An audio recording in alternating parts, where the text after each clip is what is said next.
Ia, dia am-pifaliana indray no ianako aminao eto amin'ity vidéo manaraka ity a.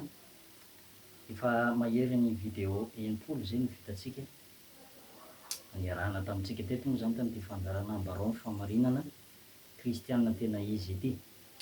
Ny kristianina tena izy ihany no hitsenan'i Jesosy rehefa tonga eny amin'ny lanitra, satria zao voasoratra ny amin'ny Tesaloniana voalohany toko faefatra andininy fahaenina ambin'ny folo any hoe fa isika zay velona ozy izy ka mbola mitoetra no akarina hiaraka amin'ny tompo hoeny amin'ny habakabaka. Zay velona ka mbola mitoetra, zany hoe kristianina tena mbola tena izy zany, tena vrai. Ary ao koa ny tena hoe reo zany le virgine dimy endry. Ka zay no hitoriana aminao amin'ity fandarana ity hivoizana amintsika izao fandarana izao satria zava-dehibe no dinihana mahakasika ny amin'ny fandraisantsika ny fiainana mandrakizay mihitsy le izy, mahakasika ny amin'ny fahazonantoka hidirana ny lanitra. Zao fotoana zao ary tsika dia hijery lohahevitra anankiray indray zay ahafahantsika mamantatra tsara ny sitrapon'Andriamanitra. Zao fotoana zao dia malaza ny ity atao hoe raha tsy mpanompon'Andriamanitra ihany tsy mahazo manao batisa olona. Zany efa tehiteny aminao fa amin'ny asan'ny apôstôly ao be dia be olona tsotra nandray famonjena ary tena hoe dekôna mihitsy aza. Dekôna tiako tenenina tsy hoe mametraka an'le olona manindrahindra an'le olona ho ambony indray aho, fa na de olona tsotra tahaka izany aza dia afaka manao batisa fa tsy voatery hoe mpanompon'Andriamanitra, tsy voatery hoe bisôpy, tsy voatery hoe mpanompon'Andriamanitra efa 50 taona, 70 taona niasana zay vao afaka manao batisa. Fa ianao rehefa manana fahatsapana ka irahan-tompo ianao mamaky lay any amin'ny toerana mbola tsisy olona voavonjy mihitsy, ka mibebaka reo olona reo, mandray an' Jesosy reo olona reo tapa-kevitra izy andeha amin'ny fahamarinana, tapa-kevitra izy niova de ozy ny ten'Andriamanitra zay mino sy atao batisa no vonjeny. Zany hoe rehefa mino zany le olona ka atao batisa de voavonjy izy. Fa misy ihany aloha ny hoe tsy maintsy zahana toetra kely ny finoana, fa sao de hoe manangatra mahasalam am'zany hoe tsy voalevina tsara, satria ny batisa mantsy de fandevenana, ka raha tsy voalevina tsara de lasa manangatra aloha, lasa miverina indray le olona taloha, lasa miverina indray le toetra ratsy teo aloha. Ka zay ny antony hoe rehefa mibebaka lefa resy lahatra le olona de adiadiana tsara aloha izy, ary tena hita mihitsy hoe mamovy mendriky ny fibebahana. Ahoana moa le mamovy mendriky ny fibebahana? Raha ohatra ka mpanompo sampy izy de andeha nitoroteny de resy lahatra izy ny amin'ny fahamarinan'ny toroteny de bebaka izy de nanolotra ny hodiny midorana. Zany zao de efa voamendriky ny fibebahana zany. Hitanao le olona fa tena resy lahatra, tena hoe mibebaka teo anatrehan'Andriamanitra tamin'ny ranomaso, namovy mendriky ny fibebahana izy, nino ny tenin'Andriamanitra izy, nandroso izy ary nangetaheta hoe mba hiaino ny tenin'Andriamanitra, mangetaheta ny rononom-panahy tsy misy fitaka, mamovy mendriky ny fibebahana izy zay de azo atao batisa.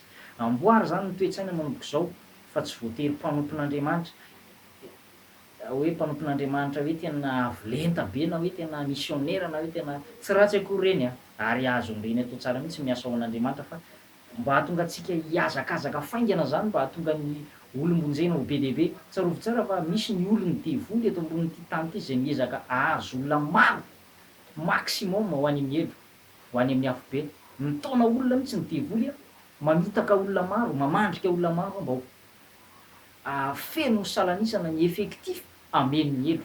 Noho izany de zao tsika tsirairay avy, tsy haiko ny fiangonana misy anao na fiangonana inona na fiangonana inona, rehefa tsapanao hoe maniry ianao ny fanahy masina, maniry ianao ny mpitoro filazantsara ka resy lahatra le olona de afaka manao batisa ianao. Zao no volazan'i Jesosy any Matio toko faha 7 any andininy faha 7 roa efa kitsika kely zay mba hifampahirezana. Matio toko faha 7 andininy faha 7 amin'ny anaran'i Jesosy. Koa mandehana ianareo de mampianara ny firenena rehetra manao batisa azy amin'ny anaran'ny ray sy ny zanaka ary ny fanamasina, sady mampianatra azy hitandrina zay zavatra rehetra andidiko anareo. Ary indro zao momba anareo mandrakariva ambara-pahatonga ny fataperan'izao tontolo zao. Amen. De andeha koa ny hojerevantsika iraka nampanaoviny Jesosy zay hojerevantsika koa ny tao amin'ny Cornélie mianakavy amin'ny asan'ny apôstôly toko 10 sy ny asan'ny apôstôly toko 12. Misy ka be dehibe reo zany, misy tranga be dehibe ny olona zay nitorian'ny Paoly apôstôly, tadio tsara fa Paoly apôstôly avy zany. Resy lahatra le olona tonga de natao batisa rehefa avy eo. Asan'ny apôstôly toko 10 andininy fa 7 andiny fa 5 ary talanjona ny mino isan'ny voafora zay niaraka tamin'ny Petera satria nilatsaka tamin'ny jentilisa koa ny fanomezana dia ny fanamasina. Fa nandre azy ireo niteny tamin'ny fiteny tsy fantatra sy nankalaza an'Andriamanitra izy, dia namaly Petera ka nanao hoe moa misy olona mahazo mandrara rano tsy hanaovana batisa ireo zay efa nandray ny fanamasina tahaka antsika koa, dia nasaina natao batisa amin'ny anaran'ny Tompo ireo ary nankatahany ireo mba hitoetra ao amin'ny andro vitsivitsy izy. Resy lahatra Cornélie mianakavy rehefa nampanalana Petera ny toriteny tao an-tranony, resy lahatra izy bebaka izy dia tonga dia natao batisa. Tanao amin'izany no tonga dia action mihitsy ny aza fa tsy mba hoe mbola andrasana 2 volana na 3 volana. Jereo tsara fa mahatonga ny olona manao an'izay antony aloha voalohany indrindra mba atonga an'le olona lavazena ny cerveau-any, zany hoe mba atonga an'le olona zany hioropaka ao amin'le doctrine an'le fiangonana, dia andrasana 2 volana 3 volana sao de mitsoaka, sao de tsy mifikitra tsara, sao de tsy mandoa ampafolo-karena, sao de tsy mandoa rakotra misimisy, sao de tsy miditra membre. Lasa religion le izy, lasa fombafomba be le izy. Mila miala amin'izany tsika raha tiatsika ny hahazo olona maro, raha tiatsika ny hita fifohazam-panahy, mila miala amin'izany tsika fa rehefa resy lahatra le olona, rehefa mibebaka le olona de tonga de atao batisa aingana mba ho voavonjy izy. Fa raha maty nge ny olona anankiray ka mino fotsiny izy ka tsy vita batisa de very. Zay ny antony isiany zao vidéo zao, fampahafantarana antsika mihitsy mba hahatonga antsika tsy hipetrapetraka. Na mpitolo teny laika ianao, na mpitolo teny akalamanjana ianao, na mpitolo teny na pasteur ianao aza rarana ny olona raha ohatra ka hoe mibebaka izy any an-tany lavitra any aza rarana ny olona tsy hanao batisa an'ireny olona reny. Ohatra fotsiny zao ataontsika hoe any amin'izany tanàna ny Itondy zany, de tanàna lavitra zany any faritry Menabe any amin'ny Andovazo any, tôbila mandeha tôbila 2 andro vao tonga any. Ahoana moa ny atongava mpanompon'Andriamanitra any? Fa raha misy olona mitoro teny ka resy lahatra reo olona reo tonga de tokony atao batisa izy zany dikan'izay, mba hahatonga azy andray le famonjena, sao de maty alohan'ny fotoana ka tsy vita batisa de very. Batisa anie zany antoky ny famonjena, satria zay mino sy atao batisa no vonjena, zay mino sy atao batisa no vonjena. Cornélie teto rehefa mibebaka mino de natao batisa. De jereo koa ny le mpianatra ranomaizina ao amin'ny asan'ny apôstôly toko 2 asan'ny apôstôly toko 2 andininy fa 30 amin'ny anaran'i Jesosy. Ary nentina nivoaka izy roa lahy de hoy izy, tompoko inona no tsy maintsy ataoko mba ho vonjena? De hoy izy roa lahy, minoa an'i Jesosy Kristy tompo de ho vonjena ianao sy ny ankohonanao. De atao amin'ny 7:30 ary nandray azy roa lahy izy tamin'izany ora izany, tamin'ny alina izany ka nanasa ny diakapoka ary natao batisa miaraka tamin'izay izy mba amin'izay azy rehetra. Fa de an'ity tantara ity de zao voasambotra Paoly sy Silasy noho ny amin'ny fitoriana filazantsara, satria Jerosalema de fiangonana judaisme, zany hoe manaraka ny lalàn'i Mosesy zany, de tsy mila an'izany fitorianan'i Jesosy zany. De vokatr'izay nefa ny herin'Andriamanitra tao amin'ny Paoly sy Silasy nefa tsy navoasakana an'le herin'Andriamanitra tao amin'ny Paoly sy Silasy, nefa zay lalàna sy didy zay fa mbola nitoro teny ihany izy de nahiditra tranomaizina rehefa avy eo. De izy nitoro teny iny nisy lehilahy anankiray nanana fanahy mavaly, de io nanana fanahy mavaly io no zay tenenin'io fanahy io zany, io fanahy mavaly io zany de mitoetra tao anatina vehivavy kely anankiray, de io vehivavy io zany maminany mba hampanakarena an'ilay tompony. De rehefa nandalo zany Paoly satria isan'andro izy de manadroadro sy ohatran'ny hoe mivaza andro Paoly hoe ireny lehilahy reny de mitoro ny fahamarinana, manoro antsika ny lalan'ny fahamarinana isan'andro eny lehilahy reny de mpanompon'Andriamanitra velona, manoro antsika ny lalan'ny fahamarinana. De farany am'zay zany tsy zakan'i Paoly zay zavatra zay satria efa isan'andro. De tonga de nididiny tamin'ny anaran'i Jesosy le fanahy mavaly tao anatin'le vehivavy de niala le fanahy mavaly. De rehefa niala le fanahy mavaly de tezitra le tompony satria votsitra le fihinanana, tapaka sotro finanana izy votsitra le tena kapoakany.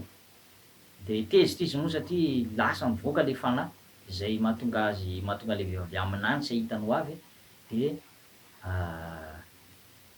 nitoriany tany amin'ny gouvernoura de gouvernoura indray nanolotra azy tamin'ny mpianatra-ranomaizina de io mpianatra-ranomaizina io efa voadarodaroka ny vahoaka tany zany Paoly Paoly sy Silasy de naratra izy moa de ity pénitencier pénitentiaire ity na mpianatra-ranomaizina ity no nanasa ny diakapoka tamin'izy roalahy. De aveo resy lahatra moa izy tamin'ny zava-nisy tao amin'ny fonja satria rehefa nihira fidirana azy Paoly sy Silasy de niovitrovotra ny tranomaizina tamin'ny sasak'alina io fotoana io no mamaton'alina hozy izy minuit zany de nisy horohorontany mafy de mafy avy tampoka zay nanozongozona ny fanorenan'ny tranomaizina de nivoha avokoa ny varavarana rehetra ary nivoha avokoa ny fatoran'izy rehetra zany tapatapaka daholo zany fatotra tamin'ny gadra ny chaîne zany tamin'izany moa bloky blokiana hazo misy bloky hazo tanana sy ny tongotra tapatapaka daholo de tsy vitany hoe tapatapaka fa nivoha avokoa ny cadenas rehetrarehetra varavarana varavarakely varavarambe tonga de mivoha avokoa taitra am'zay le mpianatra-ranomaizina saika hamono tena de hoy sy Paoly aza mamono tena ianao fa zay mbola ampy ihany aza manimba tena tandremo fa zay mamono tena de manimba tena very avy hatrany nahoana moa Paoly miteny hoe ty aza manimba tena manimba ny tenany zany ny olona zay mamono tena manimba ny tempolin'Andriamanitra de mba sombain'Andriamanitra koa izy mazava ho azy moa zany fa very eny amin'ny elo na very eny amin'ny afobe rehefa mamono tena tovy ihany ny mamono tena sy ny mamono olona. Ajantsika teo zay fa le tena historika eto de hoe rehefa resy lahatra zany amin'ny zava-nisy satria azo antoka fa le hira fidirana mety nitory-teny tokoa ny Paoly fa tsy voasoratra eto hoe fa niezaka nandresy lahatra ary zay de efa tory-teny vita zay notenenin'ny Paoly tamin'ity mpianatra-ranomaizina ty mino an' Jesosy tompo ianao de ho vonjena ianao sy ny ankonanao. Ay ve zay ny antoko ny famonjena de tsy vita treo fa nanao dingana izy natao batisa izy mba am'izay azy rehetra de nandray ny famonjena izy tanao am'izay fa tsy azo ialana mihitsy le izy rehefa mibebaka ny olona resy lahatra de aza tazomina ela be fa sao de maty eo io olo io ka ho adinon'Andriamanitra ny fanahin'io olo io ianao na hoe am'izay itiavanao azy amin'ny fotoana itiavanao azy no anaovana batisa ny olona ka raha maty alohan'ny fotoana adinon'Andriamanitra ianao very any amin'ny elo na de pasteur azy ianao very any amin'ny elo ianao satria no azominao ny fanahin'le olona tsy andray famonjena. De tanteraka le teny any amin'ny Matio zay nolazain'i Jesosy tamin'ny fariseo hoe nareo tsy te hiditra ka ny olona te hiditra sakananareo lasa manakana an'le fanahin'le olona tsy hiditra ny lanitra ianao de namany very ihany koa ianao pasteur zay manao an'izay ka afatra fohy zay omenantsika zay tsy atao lava ny afatra fa fohy ihany mba hisian'ny fisaintsainana lehibe sy fanamboarana sy fanavaozana ialana am'le toe-tsaina lomorona rehefa mitory-teny ianao ka resy lahatra le olona hitanao hoe mamovo mendriky ny fibebahana tonga de tokony atao batisa avy hatrany izy le tandapa etiopiana nge hiakatra ho an'ny Jerosalema satria tamin'izany fotoana zany de tsy maintsy miakatra ny Jerosalema isa-taona ny olona de niakatra tany Jerosalema izy io eny amin'ny efitra Gaza fanena tamin'ny Philippe teny ndalana io le Philippe de Cône lazaiko taminao teo io tsy pasteur io fa olona tsara laza olona atokisana feno fanahy masina de mahazo manao batisa izy zay le teniko aminao io tsy fombafomba fa manjary lasa hovaitsika vokatry le fampianaran'olombelona sy didin'olombelona sy fombafomba hovaitsika le fampianaran'ny baiboly de tsy mety zay zavatra zay fa nizanizany meny Jesosy fahefana meny Jesosy ny fanahy masina raha miteny ao Jesosy ao amin'ny Matthieu 7:20 de tsy miteny mihitsy hoe mandehana nareo bisopy mandehana nareo pasteur mandehana nareo missionnaire tsy ireo ihany ny rana mandehana ianareo izy tafiditra ao anatin'izany, tafiditra ao anatin'izany ianao. Rehefa ampiasain'ny tompo ianao na mpitoro teny laika azy ianao, afaka manao batisa ianao raha. Zay ny zava-misy. Fa tsy hoe tsy maintsy hoe zao ihany, tsy maintsy hoe zao ihany. De zay moa le izy. Tsy haiko na azokazonao na tsy mety aminao zany toro-teny zany fa de zay aloha fahamarinana. Zay ny fahamarinana zay. Nitoriako aminao tsy hafenako aminao zay mba hahatonga anao handray ny fahasoavan'Andriamanitra sy hitombo amin'ny fahasoavan'Andriamanitra. Zay fa de manao velomanao amin'ny anaran'i Jesosy indray. Miangavy ianao partager zao vidéo zao tena zarao mihitsy mba ahafahan'ny olona maro mandray ny famonjena, ahafahan'ny olona maro mahazo fahasoavana. De partager amin'ny groupe telo misy anao ao amin'ny Facebook na ny page zay fantatrao izao vidéo zao mba ahafahan'ny olona mandray ny fahasoavan'Andriamanitra. De mankasitraka indrindra tompoko veloma soava tsara aby.